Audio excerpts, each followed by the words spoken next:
Il est 13h, bonjour à tous, ravi de vous retrouver. Voici les titres de ce mercredi 26 octobre. Place à la reconstruction 3 jours après le passage de la tornade qui a touché et dévasté certaines communes du nord de la France. Une véritable solidarité s'est mise en place entre les habitants. Une solidarité importante car certaines assurances refusent de rembourser tous les dégâts. Dans l'actualité également, 8 mois que la guerre en Ukraine a commencé et reportage exceptionnel ce midi au cœur d'un centre de détention ukrainien. Depuis le début de la guerre, des centaines d'hommes, parfois grièvement blessés, se sont fait capturer. Faut-il imposer une demi-journée sans chasse ? C'est en tout cas ce que souhaite le gouvernement.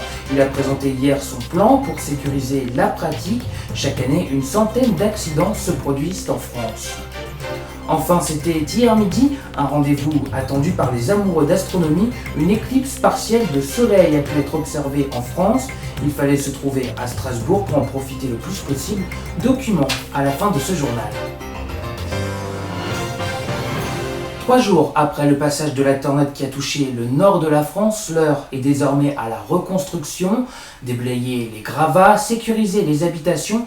Une véritable solidarité s'est mise en place entre les habitants, des habitants qui pour la plupart se retrouvent avec leurs maisons dévastées. Barbara Six avec Léo Ben-Simon. Faire tomber un pignon qui menace de s'effondrer sur la chaussée, étayer un mur.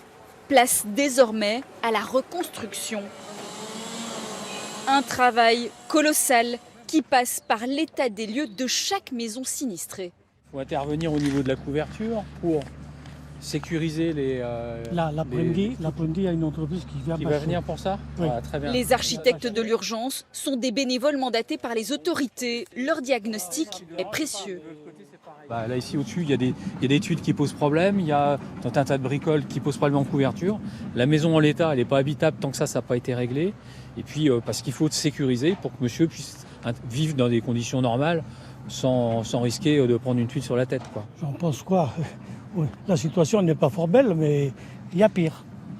Voilà.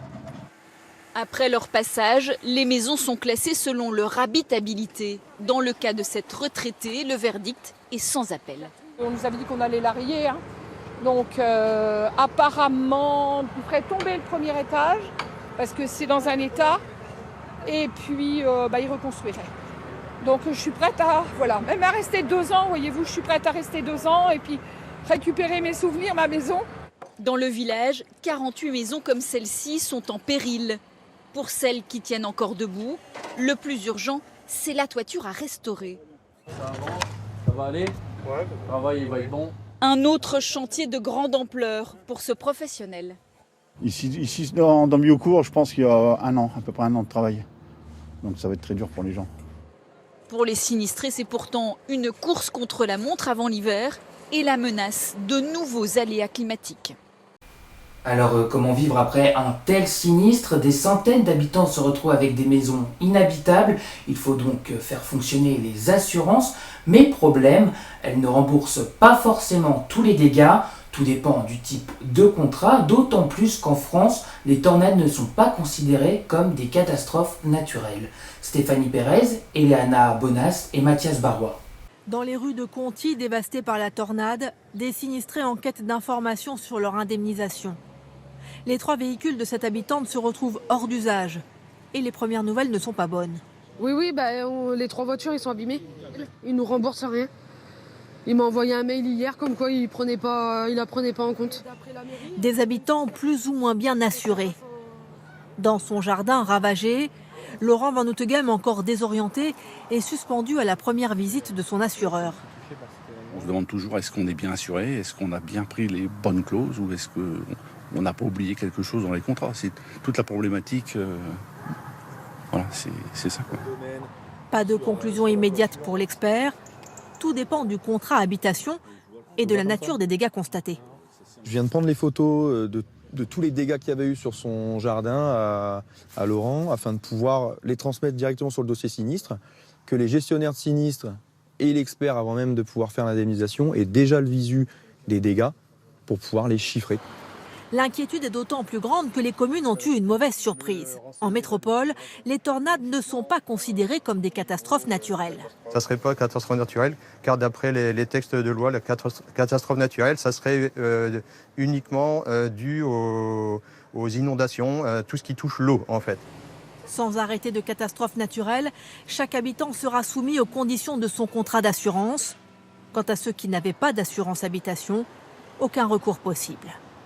8 mois que la guerre en Ukraine a commencé, 8 mois de combats pendant lesquels des centaines de prisonniers de guerre se sont accumulés, aussi bien du côté russe que du côté ukrainien, des soldats parfois grièvement blessés. Reportage au cœur d'un centre de détention de prisonniers de guerre russes en Ukraine avec Maryse Burgot, Élodie Delevoye et Harold Harrock. Pour des raisons de sécurité, nous devons garder secrète la localisation de cette prison. Un lieu transformé en camp de détention pour les prisonniers de guerre russes. C'est l'appel du matin. Ces hommes ont été arrêtés par les Ukrainiens sur le champ de bataille. Certains ont été grièvement blessés au combat. En février, mon convoi a été pris dans une embuscade. C'est là que j'ai perdu la jambe.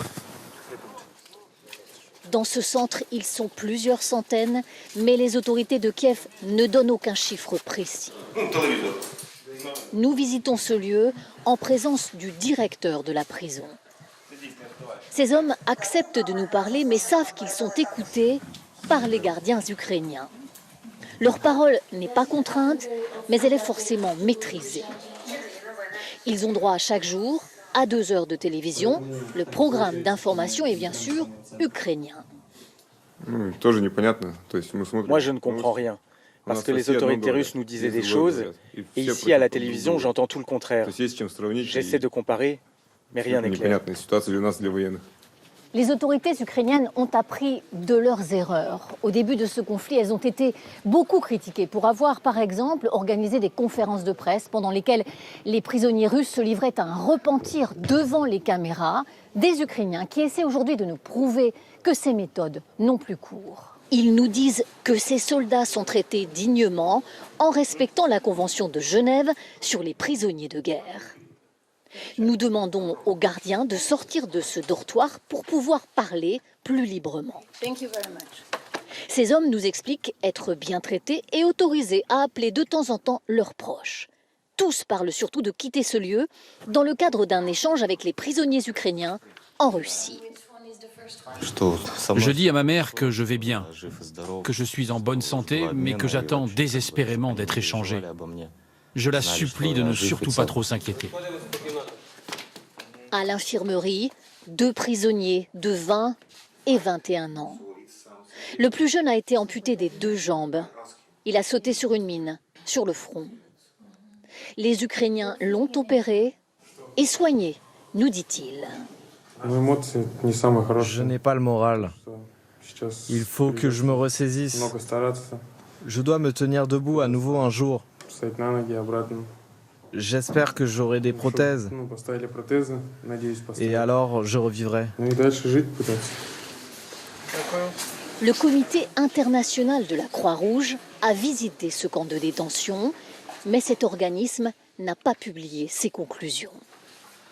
Il existe d'autres lieux comme celui-ci en Ukraine pour les prisonniers de guerre russes, mais nous ignorons dans quelles conditions ils sont détenus dans ces autres prisons.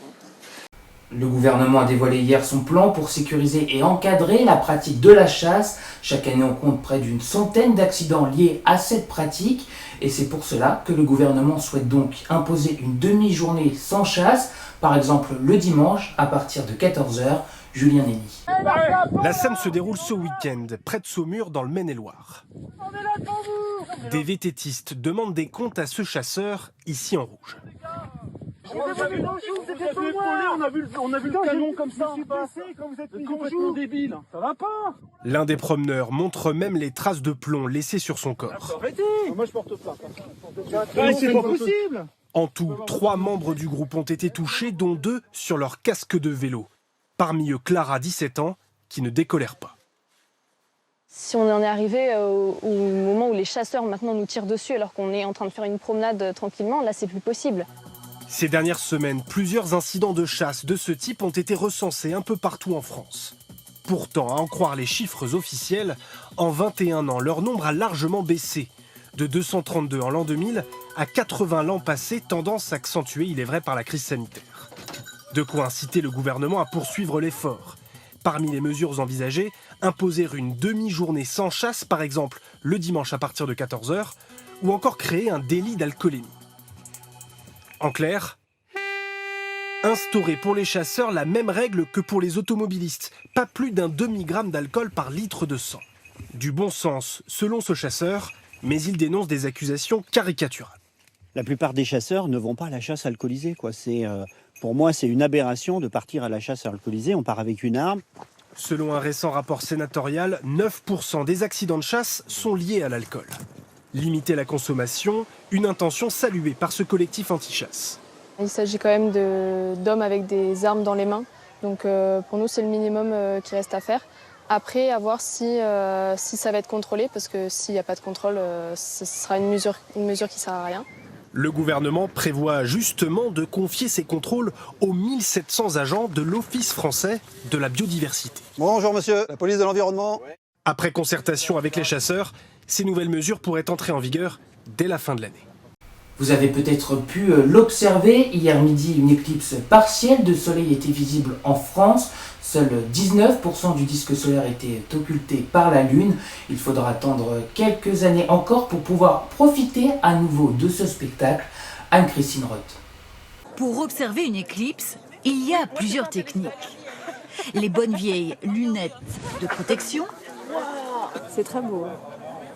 Le télescope et l'écumoire. Oui, l'écumoire. Ouais, voilà. On va voir l'image du soleil se former dans les trous, sur l'ombre projetée. Et on va pouvoir observer la lune qui grignote le soleil. Ciel bleu, aucun nuage à l'horizon. Près de Pontarlier, des conditions idéales pour observer cette éclipse de soleil.